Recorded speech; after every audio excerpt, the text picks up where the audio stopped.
Varachha mini બજારમાં mayor દ્વારા પ્રશ્નોના નિરાકરણ માટે બેઠક.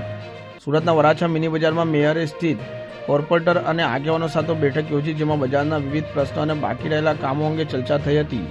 અધિકારીઓ આ પ્રશ્નોના નિકાલ માટે યોગ્ય પગલાં ભરવા સૂચના આપવામાં આવી છે.